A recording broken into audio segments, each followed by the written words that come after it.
Greetings, it is I, Tantus Naravan Dracovin, Lord and Emperor of the Dracovin Empire, and welcome! It is time to continue my expose on the history of Magic the Gathering. This time, I'm continuing with the Starter series, Starter 2000. So Starter 2000 was released on April 24th of 2000. It had no new keywords, no new mechanics, and in fact, the entire set was a reprint of cards from both 6th edition, Portal, and the previous 99 starter set that had come out the year before. The 6th edition cards were in fact almost exact reprints of what it was in 6th edition. So there was very little to no difference between the two of them. The big differences were for the Portal and the starter reprint. These did not have their set symbols, so the set symbols were removed from them. So it was exclusively sold in the Starter 2000 box set. That was the main way that you were going to get any cards from this. Though there were small special boosters that were released in a number of magazines that were considered part of this. So you could also get some of the cards in these boosters. The only other way then was, of course, there was a 24 card demo pack that was given out during the Guru program that was based upon the cards from Starter 2000. So these were the three main sources, and of course only one of them was commercially sold. One was in a magazine and one was part of a program, so a lot more difficult to actually get that way. So the box had two 22 card decks that were meant to start out the characters. It also had two 15 card booster packs with more advanced cards that you were supposed to be able to add into those starter decks in order to basically advance it when you learn more. By advanced cards, I mean it had artifacts, enchantments, and instants, introducing you to them and their concepts. It then also had a premium card version of Rocks that had a different art on it from the original printing that would eventually be used in a reprint later on. It also came with two guides for each of the two decks, including from when you start with it into including when you add the booster packs to it. It came with a basic rule book outlining some of the basics you'll have to know about the rules of Magic, of course. Came with two placemats and two scorekeeper discs. The last part of it was, of course, a special cd-rom that had some games on it that would help you learn the basic rules of Magic, little mini games that would help you get a handle of how things would work in the game of Magic. Now, this was, of course, the last in the Starter series, and in fact, the last in its own beginner series. The next time some kind of beginner product would be published, it was part of 7th edition. When 7th edition came out, they came out with a beginner's product as part of its entire line.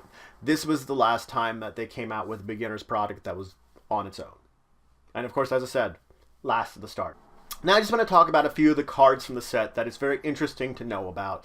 These are cards I have talked about before, none of them that are incredibly rare or powerful, but they are standard cards which are not, that are pretty decent, that you might want to have in a deck possibly still, and use them. First off is Breath of Life.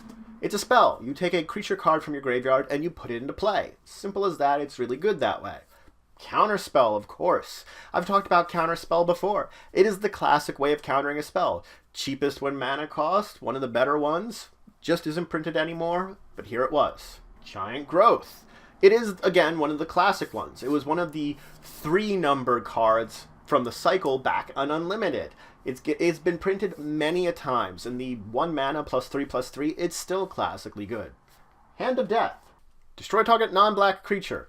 While there's spells that do similar effect, many of them also don't target artifacts. Granted, this one will allow regeneration, but it isn't bad overall. Lava Axe. It's, again, the one I enjoy a lot just because of the quotes on it have always been very fun.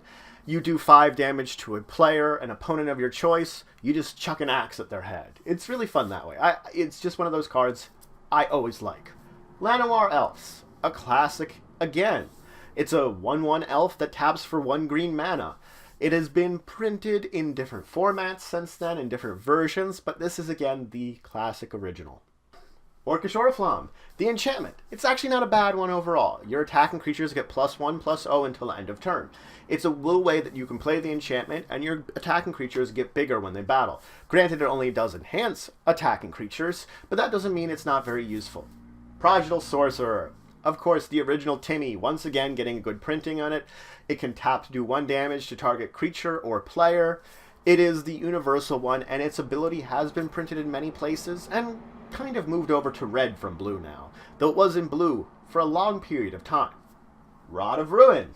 So this is an artifact that does the exact same thing as the Prodigal Sorcerer, except it is an artifact, and it costs you 3 mana and tapping it.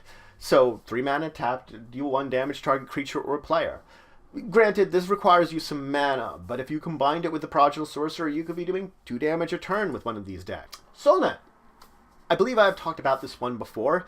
When a creature goes into the graveyard from play, you may pay 1 colorless mana, and if you do, you may gain 1 life.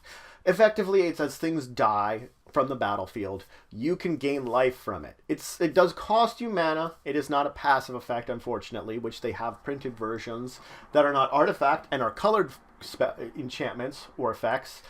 But overall, it is not bad that you can put it into any deck that might have creature sacrificing in order to gain some extra life. Stone Rain. The original land destruction. You destroy target land. It is, again, one of the originals. It's because it had a little bit more versatility than some of the others from Unlimited. It has been printed a lot more than, say, what Sinkhole was, which was 2 black. This one is 1 red and 2 colorless. A little easier to do, especially if you're doing multicolor decks. And finally, the reprint pair of Trained Org and Vizardrix, both of which were in the previous starter, and they are the 6/6 pair that was originally in that one. This is a reprint version of both of them, so you have, of course, the Trained Org, a red 6/6 creature, and the Vizardrix, a blue 6/6 creature. No complex rules to them, and pretty big and stompy though, so not bad for the mana cost that you're paying for them. So, that's it for today. I introduced you to Starter 2000. The set itself isn't really marked as anything extremely important to the history of Magic. It does mark an end to an era though, because up until now we've had 3 major sets that were starter sets. And then before this, the Starter 99, which was a much more major release in the Starter series and showed off Starter Magic a lot more. This is almost a death knell for it. You can see that it no longer has that fury as being an introductory one. It does its job, and it does it well, but there doesn't seem to have been much of a call for it. It had a much smaller printing. Many less versions of this were put out, and it actually replaced the 99 pretty rapidly, within a year, meaning that one went out of print pretty quickly. These 2 sets combined was a symbol of the end of the idealism when it came to beginner-type Magic that isn't seen anymore in the way it was. And it still had some beginner products after that. But from then on, they were linked intrinsically to an actual set, rather than being something entirely on their own. So, again, it didn't show off anything major on its own. But it was a symbol of an end of something, and the beginning of new stuff, a beginning of new ways of doing things within Magic. So, if you have any questions, comments, anything you want to say, anything you think I left out, please leave in the comments below. Please like, share, and of course subscribe. It shows support the channel, the Empire, and the work I do. If you want to show some extra support, you can always check out my Patreon, link in the description below. If you want to check out some other great Magic videos, you can always check out my friends of the Multiverse, Card Bazaar, They Said We Said, and Tasty Snackies. They do some great Magic videos over the course of the week, so if you have some time and you want to see another Magic video, I would recommend them. But regardless, until the next time, I bid you farewell.